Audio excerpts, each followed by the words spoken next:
जय श्री कृष्ण सांग माने केमती अच्छा समस्ते हैप्पी महाशिवरात्रि। आज जागर आज समस्ते तो ओषा करथिबा के निर्जल भी उपवास करथिबे किंतु निर्जल उपवास करिया तो समस्त पक्षे संभव नुह। से आज आम सकाळु आमर आज भोग ही मंदिर जाइए आम मंदिर ठाकुर दर्शन कर आसलु।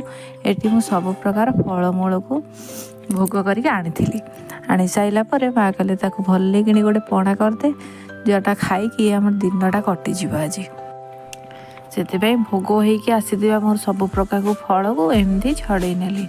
एटी डालिंब को छड़े नहीं गोटे कमला को एमती छड़े छोट छोट कर देली। अंगूर को एमती काटी देली। गोटे काकुड़ी गोटे आपेल आउ गोटे नड़िया को फाड़े कोरी देइथिली आउ फाड़े को छोट छोट करी काटी देइथिली।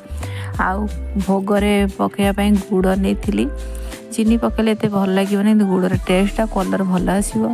गोटे दी चार्टा कदली जो भोग ही आसला ताकू पकई देइथिली।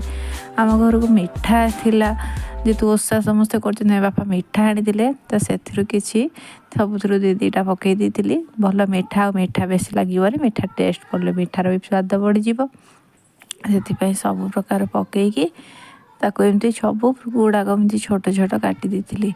आउ आम घरे तो जेहेतु गाई दल आम गाई अच्छा से आम घरे ही छेना हुए तो आम ये नहीं जाइलु 2-4 खंड छेना ताको मु छेना को भले कि छोट छोट कर देइथिली।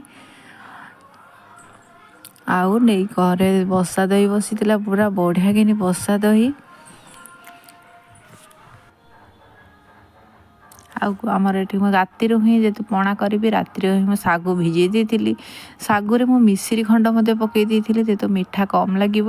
आठी बसा दही मुझे बसा दही बसई देती कल 2 दिन तले ठंडा दिन टे बेसी समय लगुच। एमती सब आम काल प्रिपेयर होता यही सब आम हम बोली आज मंदिर जाकि सब फल गुड़ाक पूजा करके आनी ठाकुर दर्शन करके आसलु। ठाकुर पादुका पाई सारा पर मुझे पणा करदेली। सब गुड़ाक छेना को एमती बड़ जगटे नहीं गली छेना दही ढालदेली। दही आउ सागु को गोले देवा जेतु मिश्री पड़ी फुली जाइए भल कि न गोलेले मिश्री सब गुड़ाक मिठा पानी हुए तो ऊपर रही पारे तल को रही पारे अगर भल कि गोले देले गोले देकी ये माँ सागु पकईदे। सागु आम जी पकड़ा कथा पकईले सब पकईली बहुत गुड़े सागु अच्छी अल्प रखीदेलु खाली सागु जेतु माँ खाइबे सागु अल्प रखीदेली। आठी मुझे नड़िया कोरार पकई गोटे फाड़ा नड़िया कोरा नहीं आउ गोटे फाड़ा नड़िया को एमती छोट छोट कर काटी नहीं ताको पकईले भोग खाइले टिके भल लगे कामुड़ी कामुड़ी खाइले भल लगे। आउ जो कदली नहीं ताको पकईदेली। आउ बाकी रहा गुड़ को पकईदेली। आ मिठा को एमती सब भी छोट छोट कर काटी खंड खंड एटी जो फल गुड़ाक रखी ताकू मत सब गुड़ाक पकईदेली। फल पकई सारापर जो मिठा रखी मिठा को तो गोटा खाए ना छोट छोट करदे समस्त पाखक मिठा अंश जीव समस्त को मिठा पड़े भल लगे। सब मिठा को एमती भल कि फाड़ा करदेली।